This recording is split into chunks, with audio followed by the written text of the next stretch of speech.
Begini ya, jadi kalau mencari ilmu itu kan kalau dalam tradisi, sebenarnya itu nggak tradisi pesantren ya, tradisi Islam.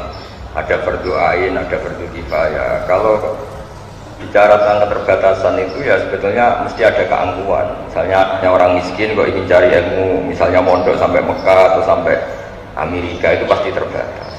Jadi makanya kalau di ilmu tasawuf, orang miskin itu tidak ada. Yang menjadikan miskin karena kamu tamak, tamak itu ingin.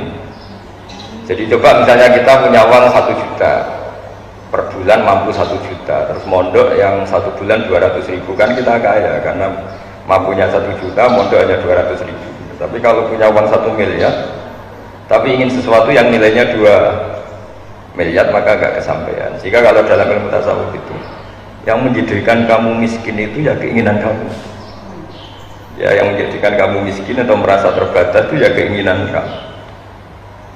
Makanya pernah ada orang, saya berkali-kali cerita, pernah ada orang miskin, tidak cantik lagi, soal saya, Gus saya ini doain supaya suami saya kaya. Terus saya bilang, sudah ada usaha. Kenapa? Nanti kalau suami kamu kaya, pertama yang dievaluasi rumah, ditata, kedua mobil ganti alat, ketiga kamu. Karena sudah kaya gini kok istrinya jelek. Terus akhirnya udah Gus gak usah didoain kaya gitu. Karena pasti tadi lama-lama jadi target evaluasi. Setelah suami ini kayak yang dievaluasi pertama mungkin rumah, habis itu mobil, lama-lama apa coba? Nah makanya kalau dalam ilmu tasawuf itu keterbatasan itu tidak ada.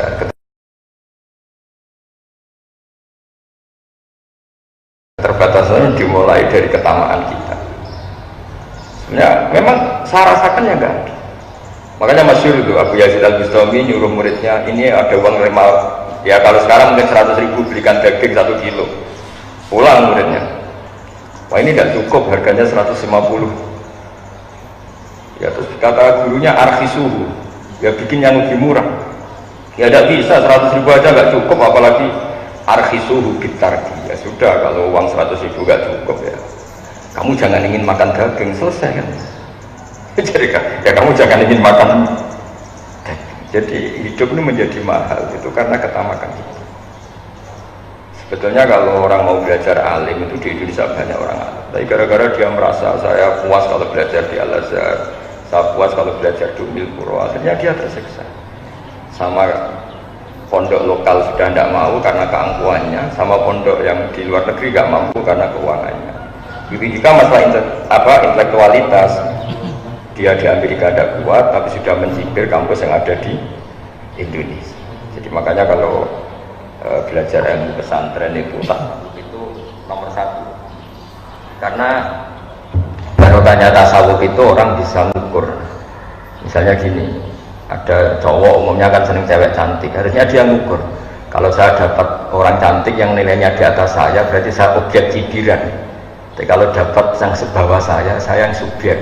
Jadi ya keren lah, daripada dinyak mendingan ngenyek. Ya menurut itu dia perhitungan, tapi kan lumayan, maksudnya daripada nuruti tamaknya tapi tidak kesampaian. Kalaupun kesampaian dia tidak posisi subjek, tapi posisi apa? Objek. Daripada tangganan kiai top jadi penderek, mendingan yang di soter belakang jadi aktor kan. Jadi itu ada perhitungannya. Dan ilmu tasawuf itu mulai itu, makanya di pondok, di ilmu tasawuf itu nggak ada orang medit, yang ada itu orang tamak. Karena begini Pak Rektor, kalau dalam berpikir tasawuf itu, kamu sampai menghukumi orang lain kikir atau medit itu karena kamu punya keinginan. Coba kalau kamu enggak. Makanya saya itu sering sama ngandani orang-orang yang mengundang saya.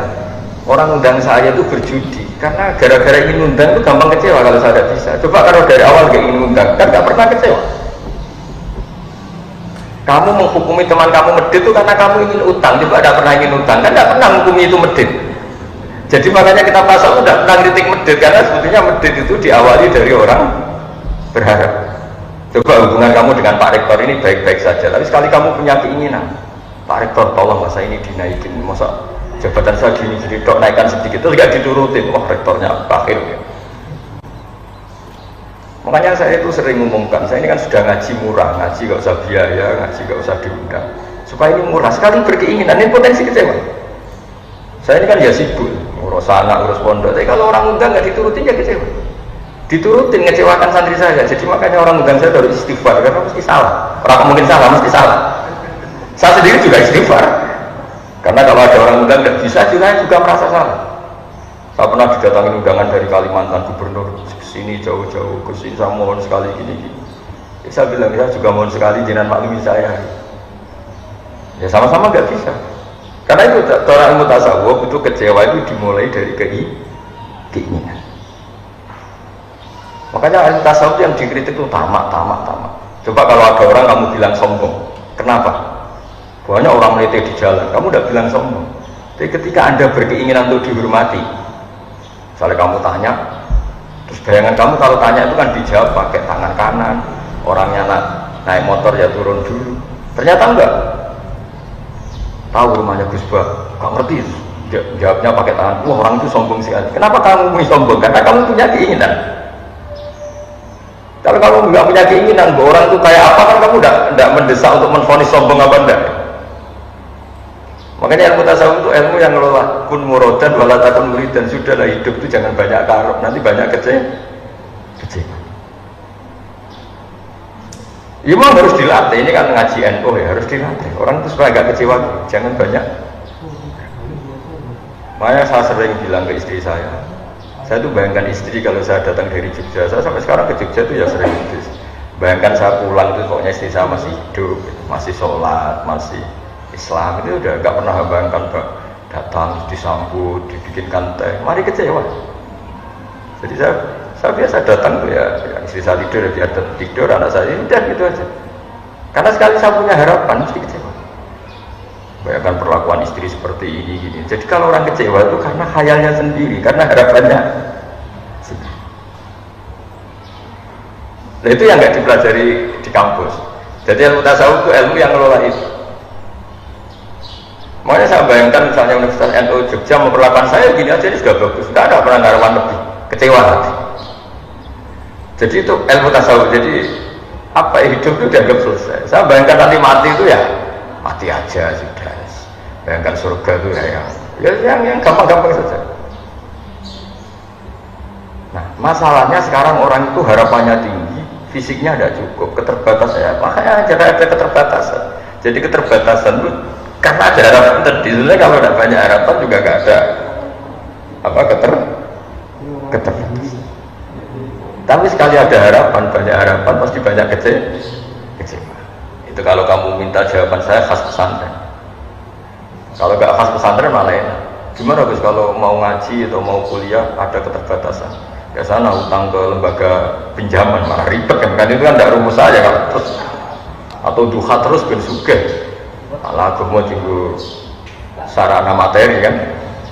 Makanya saya jawab saya ilmu tasawuf. Jadi keterbatasan itu, kecewa itu dimulai dari keinginan. Kamu sampai menghukumi orang lain sombong karena kamu ingin dihormati. Coba kalau kamu tidak ingin dihormati, kan banyak orang di jalan, di perapatan gitu, duduknya gini sambil rokok. Kamu tidak akan menghukumi itu sombong karena kamu tidak punya kepentingan. Tapi ada orang yang kelihatannya sopan, ketika kamu tanya terus dia jawabnya cuek atau jutek, oh, sombong betul orang itu. Kamu mulai menghukumi sombong karena apa? Punya keinginan yang tidak kesampaian. Makanya di ilmu tasawuf itu yang dikelola satu itu keinginan. Karena keinginan ini yang merusak segalanya ketika tidak kesampaian. Makanya saya termasuk kiai yang sebetulnya kalau boleh milih itu gak suka kenal banyak orang karena takutnya banyak keinginan terus banyak kecewa. Masyhur itu ada dua fatwa di kitab Minhajul Abidin. Ada seorang ulama berfatwa aksir min ma'rifatin nas. Kamu memperbanyak teman karena kalau banyak teman itu banyak penopang gitu. Yang satu ulama berbilang aklil min ma'rifatin nas, kamu jangan banyak kenal orang. Dua orang ini debat. Tapi kalau tidak banyak kenal orang, tidak banyak relasi. Kalau tidak banyak relasi kita kalau ingin apa-apa repot. Terus kata ulama yang satu, wahal tungkiru ilaman ta'rifu, bukankah kamu akan kecewa hanya dengan orang yang kamu kenal? Kamu kan tidak bisa kecewa sama orang yang tidak kamu kenal. Jadi pertemanan itu ya juga harus siap kecewa karena kamu pernah putus cinta sama orang yang tidak pernah kamu pacarin, kan tidak pernah. Misalnya ada artis romantik, wah saya putus cinta dengan dia, kan tidak bisa seperti kenal saja, enggak. Dan kamu tidak juga ketika yang cantik ini pacaran sama orang lain. Tapi pacar kamu seriting elek, kok lanang liya senyum cemburu. Gara-gara apa coba? Kenal dan berpengaruh. Jadi, nah bayangkan kalau semua orang itu berharap sama presiden, ya tambah kecewa. Berharap sama menteri tambah kecewa. Termasuk berharap sama kiai. Bayangkan kiai itu ya baik, kalau ada tamu ditemuin, kalau diundang yang mau. Ya gara-gara bayangkan gitu terus dia gampang kecewa. Dia nggak mikir kalau kiai ya punya urusan itu nggak mikir dia. Dia pakai versinya sendiri. Ya sama seperti suami, bayangkan kalau dia datang istrinya bangun bikinkan teh, padahal istrinya baru tidur 10 menit, turun lagi 10 menit tangi mari sirah ngeluh ora dipikir. Kalau saya termasuk dia yang marah, jadi normal. Saya tidak pernah bayangkan datang terus disambut istri. Saya bayangkan kalau dia baru tidur 10 menit saya gugah untuk bikin teh kayak apa. Saya kalau tidur 10 menit itu ya bangun itu ngeluh nggak enak. Ya sudah, bayangan saya datang istri saya masih hidup, sudah bagus. Ya, itu sudah bagus. Dengar kabar masih sholat ya bagus lah.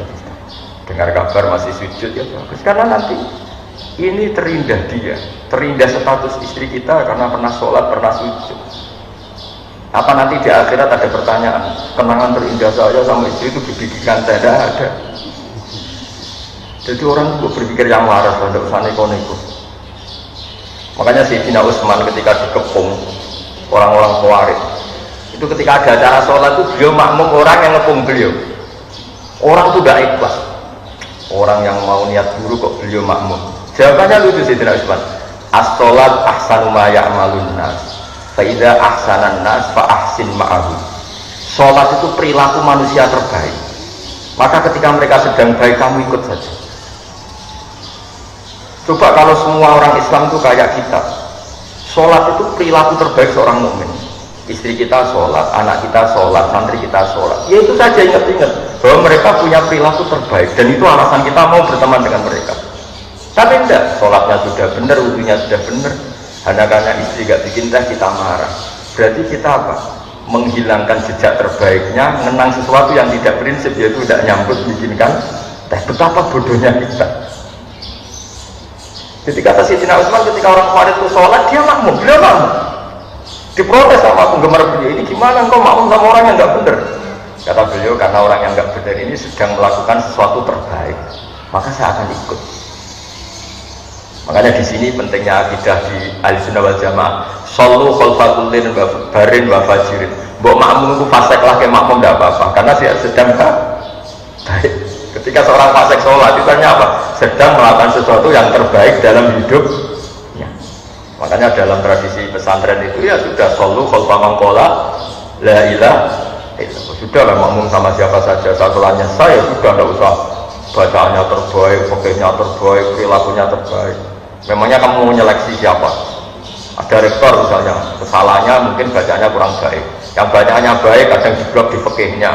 Yang fikihnya sudah baik kadang jeblok di perilakunya. Kan orang tidak pernah sempurna. Misalnya kiai rata-rata fasik, kadang-kadang ya rotok diutang. Ada yang nggak punya utang, kadang-kadang punya masalah sosial. Ya namanya orang kan enggak. Makanya Nabi pernah ngendikan shollu khalfa man qala la ilaha illallah. Kenapa itu? Karena perilaku manusia terbaik ya saat sholat itu. Makanya pentingnya sholat jamaah ya di situ. Makanya Sayyidina Utsman nyantek saja, beliau makmum orang yang mau menyakiti beliau. Ketika diprotes, sama siapa? Baik itu ada di Bukhari itu ketika cerita Utsman dikepung. As-sholat ahsanu ma ya'malun nas, fa idza ahsanan nas fa ahsin ma'ahu. Kamu juga harus berpikir begitu tentang istri kamu, meskipun dia salah dalam mengelola rumah tangga, salah dalam menjamu Anda pas makan. Kamu anggap itu sepele, ini mata ujungnya. Yang kamu ingat-ingat adalah istri saya punya perilaku terbaik dalam hidupnya, yaitu sholat. Kalau gitu kan jadi enteng. Kamu menganggap besar sesuatu yang menurut Allah besar. Yang paling besar dalam hidup manusia itu adalah sholat dan sujud. Dan istri kita sudah seperti itu, santri kita sudah seperti itu, tetangga kita. Tapi enggak, kita tahu-tahu pakai ukuran pribadi. Kita kecewa kalau sama tetangga, kalau tidak hormat kita, kalau tidak. Nah ini yang disebut dalam tasawuf hadun nafsi, kita didikte oleh hadun. Nah, kalau memiliki keinginannya ya orang itu kita katakan baik, kalau enggak ya kita kecil. Yang bayangkan kalau agama ini dibawa orang-orang seperti ini. Jangan-jangan kita masuk aurai tamanit takoda ilaharu hawa, orang yang menuhankan hawa